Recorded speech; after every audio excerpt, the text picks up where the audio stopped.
you for joining us here on Frankly Speaking. I'm your host, Frank Acom, and we are broadcasting live from the Hesselson studio here on Market Street in Corning. A little bit later on in the program, and let me put my contact information up there quickly. I just want to make sure, everything's looking good. A little bit later on, we're going to be talking with John Conrad. He's going to tell us about the Red Knights New York 42 11th Annual Bucket Brigade Ride, which is coming up this Saturday, and the ride begins at 10 a.m. with sign-in from 8 till 9:30. So that's coming up a little bit later on in the program. If you have any questions, hey, we got a lot of waves starting already this morning. That's great. 2 waves.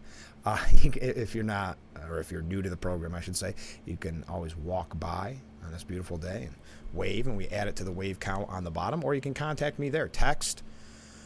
If you call, please leave a voicemail or email. We've been receiving a lot of great comments on the stories that we've had. I've got a couple of New York State issues this morning. We're also going to be talking about some presidential issues. I'm sure you heard.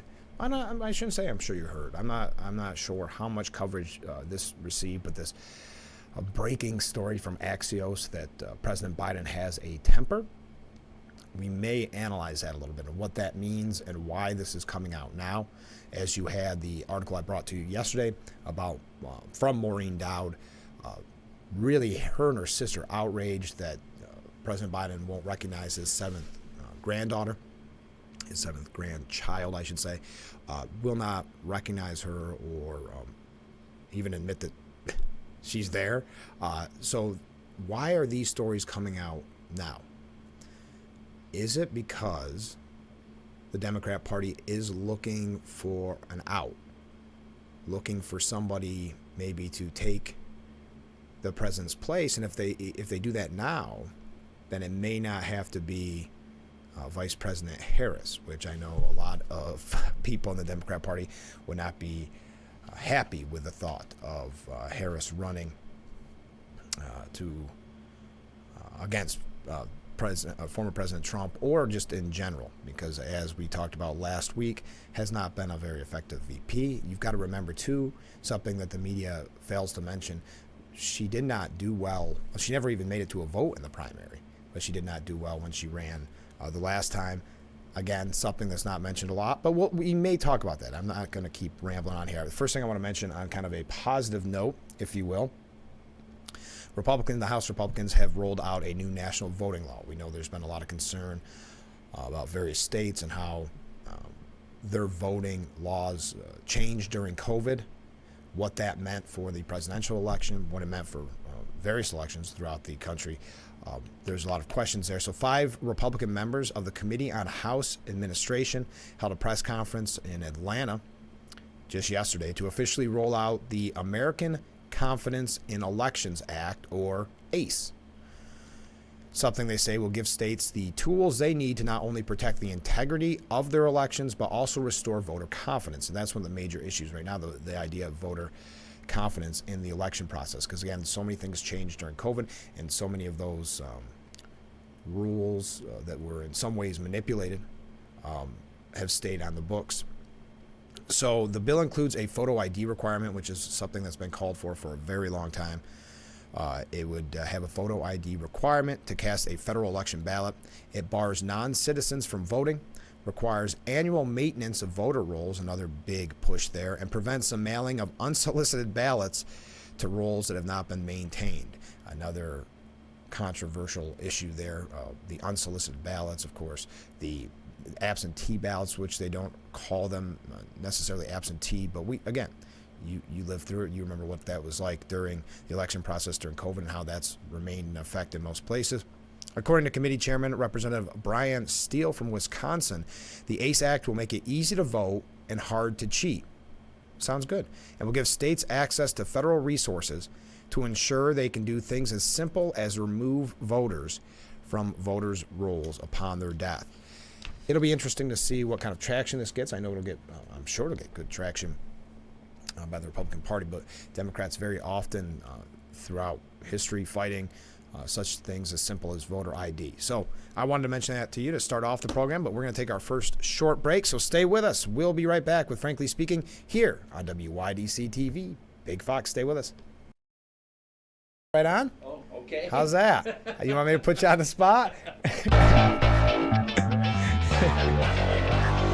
Welcome back to Frankly Speaking here on WYDC TV Big Fox. This is the M.A. Neal Financial Services section of our program, and we are being joined this morning by John Conrad. John, thanks so much for being on the program. Thank you for having me. I put you right on the spot. I'm sorry. That's all right. Let's get to the 11th annual Bucket Brigade Ride. How long have you been a part of this? I'm one of the charter members Are of you? our ride. Yep. We started the club back in 2008 and did our first ride in 2012 and been doing it ever since. Tell us a little bit about the ride, the people that aren't familiar with it. The ride, we're a group of firefighters that enjoy motorcycle riding. We like to raise funds for different charities, and the Wounded Warrior Project is something that's very near and dear to our heart. Our president's son, who was injured in Afghanistan, had a lot of help from the Wounded Warrior Project. They came in, he came home in a wheelchair. They helped modify his home, get him ready for everything, for what he needed. And also a lot of emotional support, and since then it's continued to help. So it's a great ride. We have a lot of support. We have people coming from other chapters down in Pennsylvania, up in Geneva. The general public from everywhere comes in and just has a great time. We have a lot of camaraderie and just have a good time. And we're going to talk about the event itself here in just a moment, but tell us about the Red Knights, because you kind of hinted on it at the beginning. This is a very special group of riders, right? Yeah, the Red Knights are all firefighters, past firefighters, be a career, be a volunteer, whatever the case may be. Started in Boylston, Massachusetts back in 1982, and it has grown now worldwide. Wow. And there are over 300 charters worldwide, over 9,000 members. So it's a very big organization. Do they typically have rides like this? Yeah, it's one of the things that's in the charters. When you do sign in, that you do some type of a benefit, at least one throughout the year. Yeah, and you said specifically why you picked Wounded Warrior Projects, because they're an amazing organization. And the funds stay local, correct? Yeah, that's correct. They go to the national organization, obviously. But yeah, they're definitely a lot of funds done locally. How many people are in your chapter? We actually currently have 54 members within our chapter, Wow. and that is across 9 different fire departments. Well, let's talk about the Bucket Brigade Ride. It's 11th annual. It's a new route this year, right? Yeah, we're changing the route up a little bit this year. Just for fun? Yeah, just for fun. Yeah. We like to spread it around. Also, we have different companies and organizations that like to help out and things like that, so it spreads it around a little bit. Well, tell us a little bit about the ride, just for people that are maybe thinking of signing up. Yeah, sure. We're going to start at the Bath Fire Station. Okay. Makes sense. Yeah. They're our hosts. That's where we start out. 8:30 we start doing registration. 9:30 we have a little meeting, get together, tell them what's going to happen. Then we put kickstands up at 10 o'clock. Okay. Then we go up to Cooper's Plains, and we'll go up Meads Creek Road. Oh. We'll stop at Matt's Place up in Monterey, and there'll be a break there. Then from there we'll ride over up past Watson Glen International, down into Montour Falls. We'll be escorted through the village by the state police. Oh, that's cool. And then go over to Alpine Junction, over to Finger Lakes Harley Davidson. Finger Lakes Harley Davidson, also anybody who's on our ride, they're going to offer 10% discount on clothing and accessories there. And if you're a firefighter, EMS, police officer, military with ID, they'll give you 15%. Wow. So they're helping us, and the Odessa Fire Department's going to be there at serving food if you'd like to purchase food there while we're there. That's a beautiful route, too, that you guys are taking. Oh, yeah. That's one thing that's nice about it. We have a beautiful area, and people get to come around and see the lakes and see the countryside, and it's just a beautiful area. I'm not familiar because I don't ride motorcycles. How long does something like this take?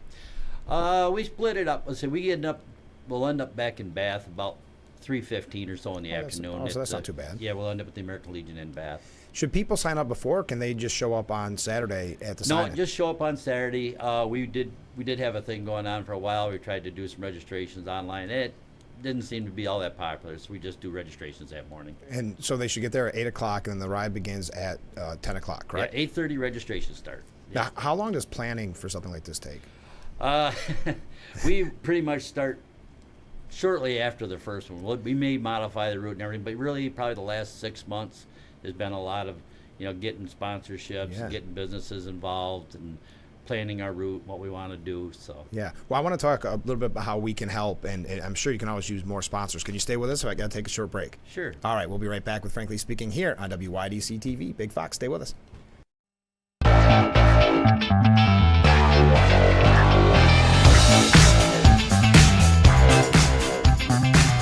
We are back with Frankly Speaking here on WYDC TV Big Fox, broadcasting live from the Hesselson studio. And this is the M.A. Neal Financial Services section of our program, because we are being joined by John Conrad to talk about the 11th annual Bucket Brigade Ride, which is this Saturday. I'm having such trouble saying Bucket Brigade. I was practicing all morning too. So let's talk a little bit about the ride. We were mentioning it before the break. What's the cost to be a part of this? And I know you mentioned earlier, but it's going to the Wounded Warrior Projects. That's correct. It's $15 a person. Okay. Like I said, and everything that any money we bring in, all the proceeds go to the Wounded Warrior Project. Yeah. There'll also be raffles. We have 50-50 along the line. The raffles will be done at the end of the ride at the American Legion in Bath. And there again, that money as well goes to the Wounded Warrior Project as well. So this must take a lot of volunteers and a lot of sponsors. It does. It does. Obviously, all of our members are out there, and we sell tickets and stuff as well, going along thing. We have some great sponsors. Fleet Pride has been a huge sponsor, and they're actually going to follow along in the ride in case somebody had breakdown or runs out of gas, whatever the case may be. Peacock Barbershop has been another one. Smith's Car Wash is also another one, and Community Bank NA. All have been great sponsors and really willing and looking forward to helping the Wounded Warrior Project. Now, you're so busy, I'm sure, during the event. Do you get to take in the fun? Or are you thinking the whole time all your checklist of what you were supposed to do? Well, no, we obviously we actually get right along. We get to talk from people from all over the place that come in to do these rides. So no, we get to enjoy the fun. There's a lot of work to it, but we did have fun too. And you said you have people come in from all over. You in Pennsylvania? Oh yeah. We have groups come up from Pennsylvania. There's Red Knights chapters from Geneva that come down, down from Pennsylvania that come up on our way and different places. We're just a big brotherhood at that part, but it's not just Red Knights. We want everybody to come. This is open to the public, and want everybody to come and have a great time. And you and I were talking off the air, because I don't ride a motorcycle, so how can I help? Because I love the Wounded Warriors. How can I help? Sure. Anybody wanted to come down like that morning during registration, we're glad to come on down. You want to meet everybody. Sure. You just want to make a donation to the Wounded Warrior Project, be glad, take a donation, on your behalf. And if you don't ride a motorcycle, we've had before like dune buggy clubs come in, slingshots, different things. And if you want to be a part of it, we're more than welcome to have you follow along at the tail end with behind the bike, just for safety measures. But yeah. And it's a beautiful ride, like we were saying earlier. So why not? It is. It's a gorgeous ride around our area. How many people do you typically? I don't know if you can put a number on it, but that you typically get to join in the ride? We've had over 150 to 200 motorcycles, and then in other years maybe 75. Weather plays a part of it. Sure. COVID played a part of it. Yes. That really put a damper on things. So you had to cancel during COVID? Yeah, because obviously couldn't have any gatherings and such like that. So that year we kind of got put off. The next year, the following year, we did do it, but it was reduced. Well, it just kind of seems interesting because you're outside. Everything's changed, but you forget about the early days, how strict everything was. Don't you? Yeah. Then we stop and help businesses along the way that are great to accommodate us as well. Oh, so it's great for the community too. Oh yeah, no, it does. It helps the community. Matt's place, as a matter of fact, was talking about how the winter hurt him because he gets a lot of snowmobilers in. Oh sure. And of course we didn't have the snow this year. Yeah, right. So this helps the businesses. It brings our group come in, comes in to help their businesses as well. Have you found that it's grown pretty much every year? It's the 11th annual? Yeah, it seems Other than COVID. Yeah, other than COVID, obviously. And actually, we're kind of rebuilding yet a little bit from Sure. COVID. I think that kind of put a pause. Well, people get out of the habit of doing the things they always did in the past. Yeah. Have you noticed that? They do, and of course, people are busy. We understand that. There's a lot of things going on. A lot of competition in the summer, too. Yeah, there is. Yeah. There is. But what I like is it is an all-day event. It begins at 8 o'clock. Sign-up begins at 8 o'clock. The ride begins at 10. But you're taking this beautiful 100-mile trip, and you're just with a bunch of fun people.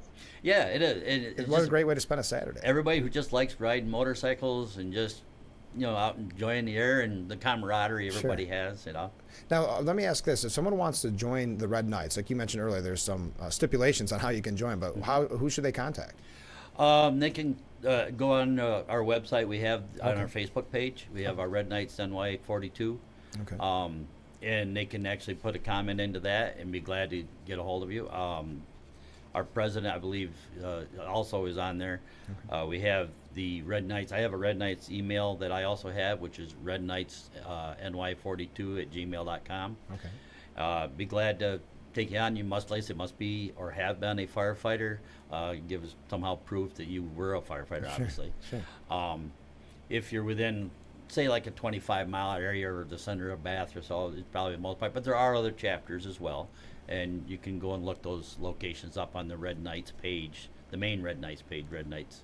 Now, how often do you meet as a group?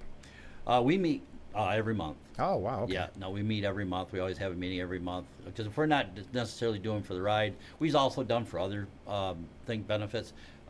The Finger Lakes Regional Burn Center Oh, sure. had a children's, they called Camp Courage. They had it at Watson Homestead, then that sold, and they're trying to rework out a deal for that.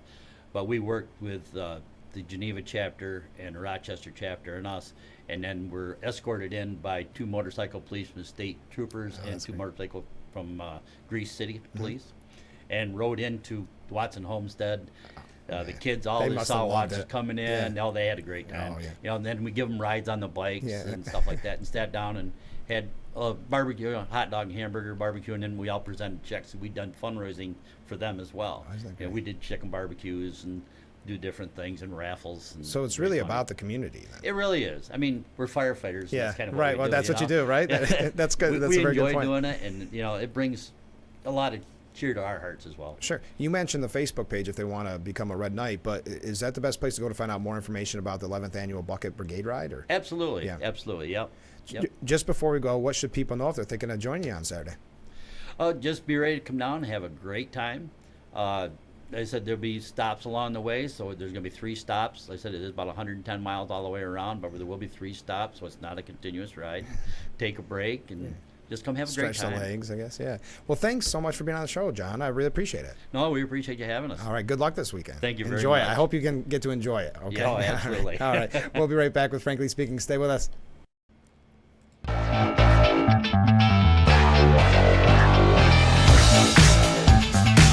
Thank you again to our guest, John Conrad. I put him right on the spot as soon as he came in, so I appreciate him he did a great job. Again, that's 11th Annual Bucket Brigade Ride, and it's this Saturday. Sign in from 8 till 9:30, and then ride begins at 10. It's just $15 per person. It goes to that amazing organization, the Wounded Warriors. And again, it starts at the Bath Volunteer Fire Department. So you can go to their Facebook, or if you have any questions, you can always contact me, and I can get you in touch with who you need to talk to. But the Red Knight sounds like an amazing organization. Well, if you're a fireman, firewoman, you like motorcycles, sounds like a great almost charitable organization to be a part of. So again, thank you, John Conrad, for being our guest. If you have any questions, comments, concerns, or criticisms about what we're about to talk about, please contact me there. Oh, by the way, I forgot. We are busy with waves this morning. All right, we are back with Frankly Speaking. Let's settle in here. I'm going to take off our contact information. I mentioned this, and it's I don't know if it's a big story. Some people are trying to make it a big story. I think there's some interesting tidbits to take away from this. Old Yeller, which is kind of a corny headline, but this is coming from Axios. And behind closed doors, it says that President Biden is got a quick trigger on his temper, that to the point where some people in his staff, his aides, try to avoid being alone with him. One of the things that he does, which I think he cusses a lot, and I got to be careful. That's why I'm not showing you much of the article there. As a matter of fact, I might take it down in case something happens, because there's a lot of choice language, we'll put it that way, in this article. But one of the things I see, he's cultivated this image of, aviators eating ice cream, and, you know, the folksy is what they call it, language that he uses. So this is kind of a stark contrast, what we're learning from Axios here, for many. There's always been kind of rumors of this. His spinners, if you will, the people in his staff that try to spin this article are suggesting it's because he cares so much or he's so invested. Others are saying it's very uncomfortable to work around him. And this is the part that I wanted to mention, because I think it's the thing that bothers me the most. They have a briefer, like a sheet that gives them information about whatever meeting they're going to go to or whatever their topic or whatever, and he'll grill his staff on it. Very often picking the person he knows will not have the answers for it. I don't know if that's like a power move. I'm not really sure. It sounds very uncomfortable, though. Imagine, I don't care how invested you are in the information you're giving the president, you're not going to have all the answers to every question. Now, there's no question that his temper is for real, Axios reports. It may not be as volcanic, as Bill Clinton's, but it's definitely there, said Chris Whipple, the author of The Fight of His Life Inside Joe Biden's White House. Whipple's book quotes, remember former press secretary Jen Psaki? She said, quote, I said to Biden multiple times, I'll know we have a really good, trusting relationship when you yell at me the first time. It's so interesting at a time when we learn about corporate mindset and these businesses are having trouble keeping employees. And, well, you know, what's the term that everybody uses? The cliche word, toxic work environment. So often we learn about behind the scenes in Washington, and that sounds like the actual definition of toxic work environment, doesn't it? So Whipple notes that it wouldn't take Psaki long to be yelled at for the first time. This is the part, again, that I find, again, it's got to be something of a power move in his head. He'll grill aides on topics until it's clear they don't know the answer to a question, a routine that some see as meticulous and others call stump the chump or stump the dummy. Well, one makes sense, the other one doesn't. Anyway, being yelled at by the president has become an internal ceremony in the White House. Aides say if Biden doesn't yell at you, it could be seen as a sign that he doesn't respect you. That's going back, and I don't want to just throw around that term toxic so much, but if your boss isn't yelling at you, he doesn't respect you. Ted Kaufman, a longtime chief of staff, said if there's something that's not in the brief, he's going to find it. It's not to embarrass people. It's because he wants to get to the right decision. Most people who have worked for him like the fact that he challenges them and gets them to a better decision. So that's the spin on this article. Now, there's a few. Let me see. How am I doing on time? Good. I got a little time. I'm going to keep picking apart what Axios said, and then we're going to give you some opinion on this from two various authors. Some called him Jeff Connaughton, a former Biden campaign and Senate aide, said Biden as a senator was an egomaniac and an autocrat, determined to manage his staff through fear. And that's what it sounds like if you're being grilled on every brief and being grilled in that way. But that's also, they point out that when you see that bit of anger, it kind of shakes some people. And it doesn't happen that often. It's normally when it's something that is inconvenient for him, like when a reporter who have treated him with such kid gloves for so long asks him maybe that one tough question he doesn't want to answer. I know recently, a couple weeks ago, he was asked about Hunter Biden, and that's when you see little flashes of that anger.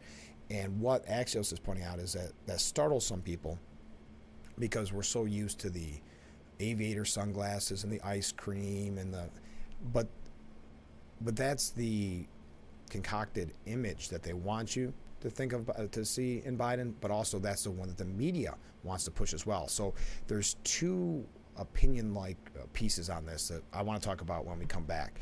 So I would love to have you weigh in on it. What do you think? Is it a story? Is it? And I mentioned earlier, I mean, I guess it's newsworthy, don't get me wrong. But are we starting to see more of these type of, well, I mean, normally, like I said, it's kid glove articles on any Democrat president or really politician.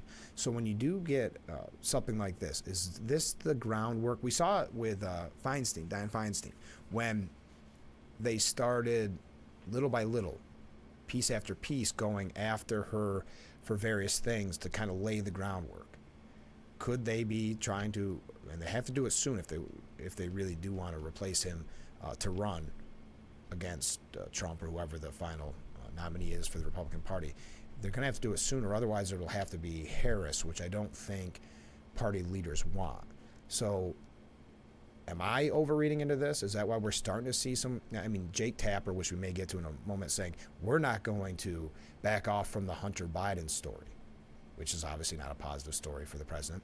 I will add, though, he did back down from it when the New York Post reported on the laptop, calling it such things as a conspiracy theories and things like that. So all of a sudden now he's tough. But why are we starting to see this kind of coverage, especially coming up on election year, against the president? I would love to hear your opinion on it as well. But let's take that break. We'll be right back. We're Frankly Speaking here on WYDC TV. Big Fox, stay with us.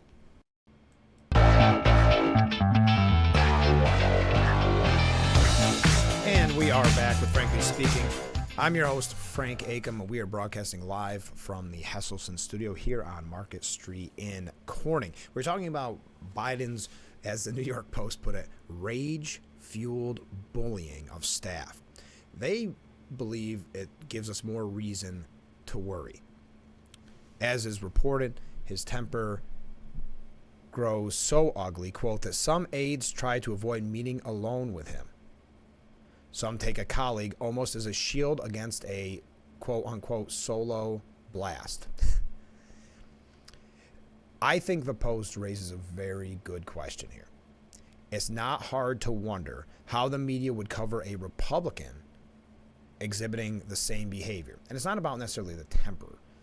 It's about, again, toxic workplace environment for his staff. Washington, it can be a very stressful place. I understand that.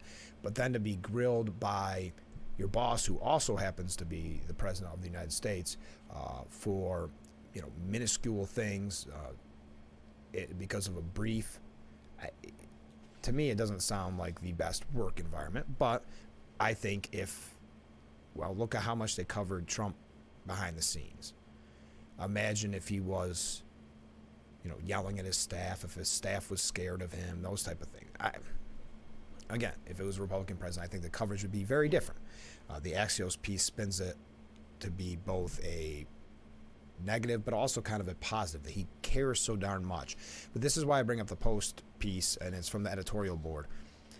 Biden's been, as I mentioned earlier, is what he quoted in this book as being an egomaniac autocrat his whole career.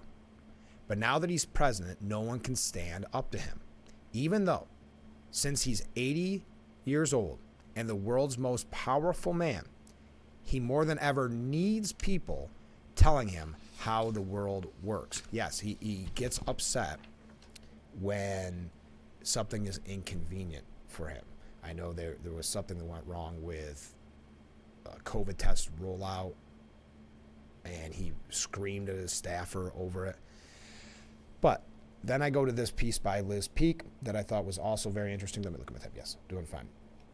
So Liz Peek on Fox said, Biden yells and shuns seventh grandchild. Now the most unexpected people are waking up. And that goes back to my point from the beginning. Why is that? When she's specifically calling Maureen Dowd a slow learner. According to this piece, I mentioned that one yesterday. Maureen Dowd saying that her and her sister agree that Biden shunning the seventh grandchild is wrong. So she says, is Maureen Dowd a slow learner, only now discovering Joe Biden is not who he pretends to be? Or has the liberal media suddenly been given a green light to criticize the president? Thank you, Liz Peek. And that's what I like the way she put that. That's the wording I've been looking for all morning long. Are Democrat leaders conspiring to push him out as these scandals grow? And obviously the approval rating on the president is sinking to levels not seen since Jimmy Carter. So did someone give the media, or did the media decide now's the time to green light maybe making some moves to start criticizing the president, so maybe some doors open for a Gavin Newsom or whoever the case may be? New York Times columnist Dowd caused something of a commotion over the weekend by having the audacity, sheer audacity, writing for the New York Times and criticizing Joe Biden, which is a very rare event for the left-leaning press in general, especially for the New York Times. And I mentioned what Dowd said in her piece, but Joe Biden, the dedicated family man, questions Liz Peek. Did they miss all those videos of Biden getting handsy with young girls and sniffing their hair, or Ashley Biden's diary, which I'm not, because kids could be watching the schools out. You can find that for yourself. This piece is at Fox News. It's a wonderful piece. We can't go, obviously, through the whole thing. But the American public are figuring out that the president is not all who he pretends to be. And there's a lot of politics there too, right? Where he's crafting this, hey, look at me, I've got these folksy sayings, I got my ice cream and my aviators. I keep going back to that, but that's the message he's crafted. But he said, Liz Peek, says Joe Biden has also from day one in the Oval Office worked ceaselessly and on purpose to divide the country. And I agree with that. delivering blistering attacks on Republicans and unleashing the hounds of the Justice Department to quash dissenting parents and observant Catholics. I would also add, if you look at the way they were heavy-handed with social media, we talked about this just the other day, where censoring or trying to get Facebook to censor anything that they disagreed with. This is heavy-handedness that we continue to talk about. So Maureen Dowd and her sister are either late to the party or the attack on Biden is on purpose. Increasingly, journalists on the left are daring to question whether Biden should run again. Several have gently suggested his age is an issue, even as they pretend that up until now, he has been a terrific president. So it was good until recently, that kind of idea. Note, terrific presidents do not typically earn historically dreadful approval ratings, says Liz Peek. Yeah, that's why I keep bringing this up.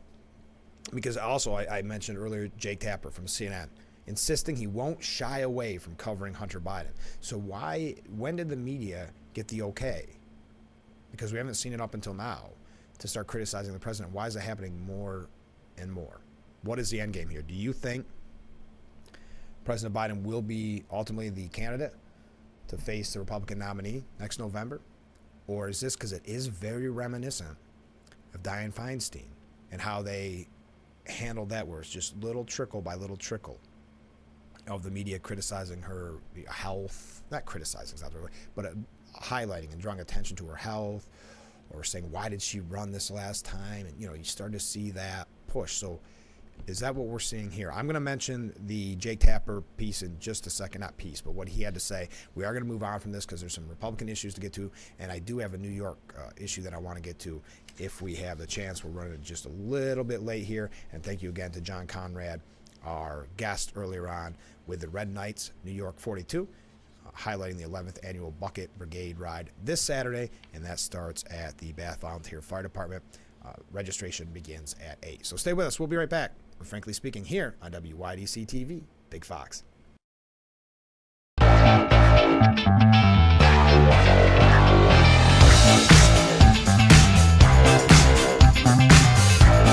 Welcome back to Frankly Speaking here on WYDC TV, Big Fox.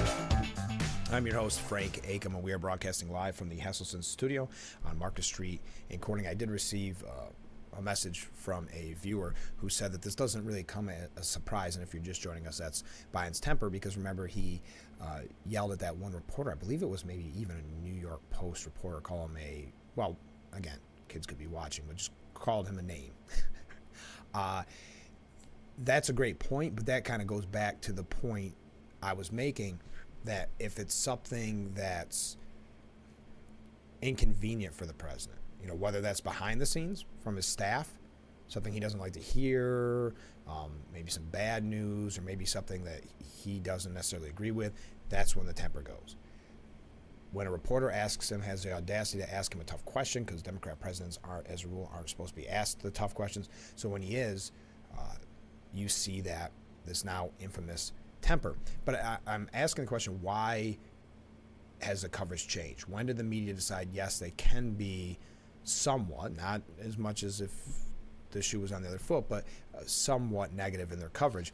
And Jake Tapper insisting he won't shy away from covering Hunter Biden, even though back in October of 2020, days following the New York Post's really groundbreaking bombshell reporting on the Hunter Biden laptop, he said, quote, "The right wing is going crazy with all sorts of allegations about Biden and his family.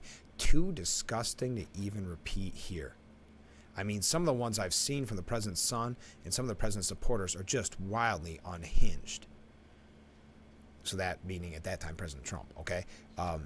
So back then he wouldn't cover it. Now he says, I think we cover it. We have been covering it, and we need to cover it. I'm not going to shy away from covering Hunter Biden. Okay. So where does this all come from? That's the question I ask. There's something working behind the scenes, in my opinion, to perhaps, I don't know, change who's ultimately in there. All right, since we're talking about presidential campaigns, I did not, and this is not a knock on this gentleman, I did not realize he was running.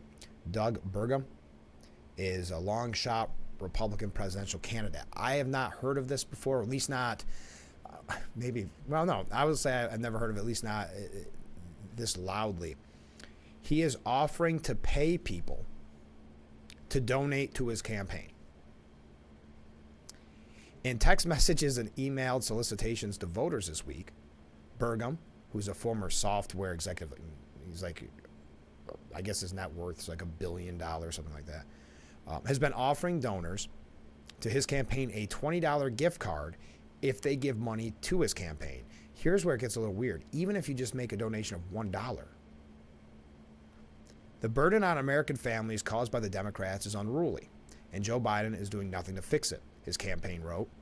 We want to help, so we're offering you a $20 gift card, and all you have to do is contribute $1 to claim it. Huh. And I guess the reason there could be not so much out of need of fund. I mean, if he's got $1 billion. But it says, according to rules set by the Republican National Committee, qualifying candidates will have received contributions for a minimum of 40,000 individual donors, including at least 200 unique donors in 20 or more states. Those candidates also must earn at least 1% in a trio of high-quality national polls. So maybe this is a way that he's trying to become viable is not the right word, but an actual candidate, according to the Republican National Committee. That was so odd. I've never heard anything like that. I thought I would mention it to you. But let's take another short break. Stay with us. We'll be right back with Frankly Speaking here on WYDC TV, Big Fox.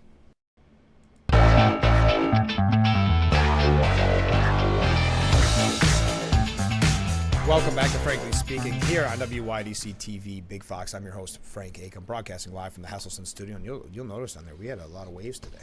Must be the nice weather. We're up to 5 waves. Okay, let's change up the topic a little bit, and then we may get to DeSantis. There's been a lot of criticism, and this is a story I brought to you a few days ago, of MSNBC criticizing Ron DeSantis' wife, or not really criticizing, name-calling her. Again, going back to our point earlier, the difference in coverage between Republicans and Democrats, and when families are off limits and when they're not. But I wanted to mention this piece, again, this one from the New York Post as well, about Governor Hochul. Governor Hochul is absolutely right that if her predecessor, Andrew Cuomo, who signed into law the disastrous reforms like cashless bail that have sent crime soaring, that it was her predecessor, I might have worded that strange, was her predecessor, Andrew Cuomo. But she's delusional if she really thinks she's fixed things. Yes, she's out, and we predicted it at the time, making that minuscule, minute change to bail reform. We knew that she would use it from the PR standpoint, and that's Washington 101, right? Spin it as, look how tough I am on crime, hoping that you're not paying attention, hoping that you're not aware of what that minor change did or didn't do. I held up the budget an entire month, she boasted just on Sunday, claiming she vowed not to leave Albany before the legislature fixed the no bail law, and according to her, we, quote, got it done. Well, according to the New York Post editorial board, that's, we'll say, baloney. Yes, she pushed through some minor tweaks. But as ex-prosecutor Jim Quinn has written, they don't mean much. Plus, Hochul virtually did nothing to fix the discovery rules, which force prosecutors to meet unrealistic deadlines for gathering mountains of often irrelevant material, leading to many criminal cases lost or simply dropped. And she hasn't lifted a finger to fix the raise the age law, which sends violent under 18s off to family courts for cookies and juice, shedding them from serious consequences. And that's why we've heard numerous reports of these younger people being targeted by gangs to join, because they'll just get a slap on the wrist as compared to someone over 18. And while she has a point in slamming soft judges, they're just one part of the problem. No court can order bail simply because the defendant poses a threat to the community if released or is high risk of reoffending. With small exceptions, judges still can't order bail for anyone charged with nonviolent offenses or misdemeanors. So that goes back to the idea you could keep looting stores, you could steal cars, drug dealing, shoplifting, etc., and nothing's changed. You still are not getting bail, or you're getting. Let me reword that.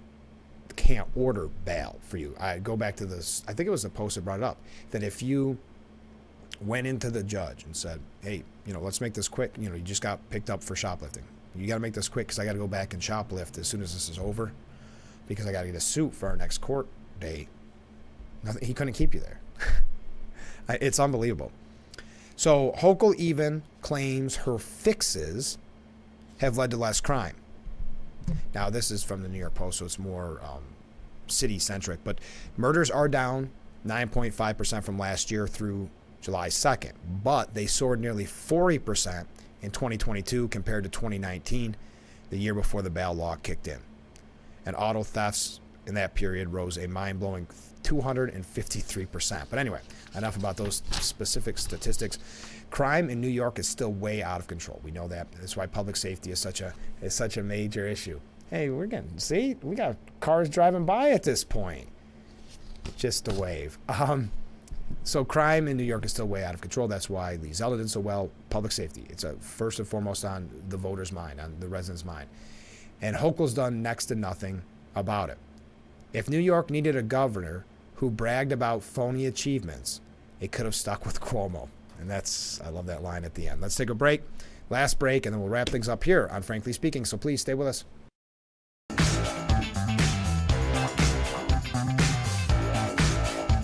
Man, this has been a fun show. Can't believe we're almost out of time here. Welcome back to Frankly Speaking. Thanks for joining us. A couple just quick stories before we wrap up. I mentioned this with DeSantis. MSNBC decided it was okay to name call DeSantis' wife. Now, DeSantis has said, my wife takes it as a badge of honor when you have an MSNBC, something like that, attacking her and criticizing her. But I thought Emily Capogno had a very good point on this because they're calling her America's Karen. I don't know if you know that term, but anyway, for them to mock a woman who's been an incredible figure in government as well as socio-politically in this country, who has done so much, including beat breast cancer, that was an ugly mockery, what they said about her on MSNBC. She said, it has no place, certainly on mainstream media, but apparently because she is conservative, then all bets are off. And then others suggesting there could be some jealousy there as well. So I'm glad that people are fighting back on that because it is wrong. It's interesting to see when families are off limits and when they're not. Also, one last quick thing about Robert F. Kennedy Jr. He was asked yesterday on Jesse Waters' Primetime what he would do if he becomes president with Dr. Fauci. Because we know that they keep pushing this. And he has been pretty outspoken against vaccines in certain instances and not a big fan of Dr. Fauci. So they said, what would you do? Would you prosecute Dr. Fauci? He said, if there were crimes that he committed, of course, I would tell the Attorney General to prosecute him, not hold off. Interesting. All right. So that's it for today's edition of Frankly Speaking. Thank you to John Conrad for being our guest. It's the Red Knights New York 42, 11th annual Bucket Brigade Ride this Saturday. Sign in from 8 to 9:30, and then the ride begins, or the kickstands go up at 10. It's just $15 per person. That goes to the Wounded Warrior Project, an amazing organization. And it starts at the Bath Volunteer Fire Department. So thank you so much to John Conrad for being our guest. Have a great day, everyone. And we'll be back tomorrow morning. Tomorrow morning, Tony Pucci will be joining us, local author. He'll tell us about his new book. And maybe we'll talk a little bit about an opinion piece he just recently wrote about the Chemung County Legislature. So stay tuned for that. Well, tune in tomorrow for that. And thanks for joining us. This has been Frankly Speaking. We will see you tomorrow morning starting at 7 a.m. and I look forward to it already.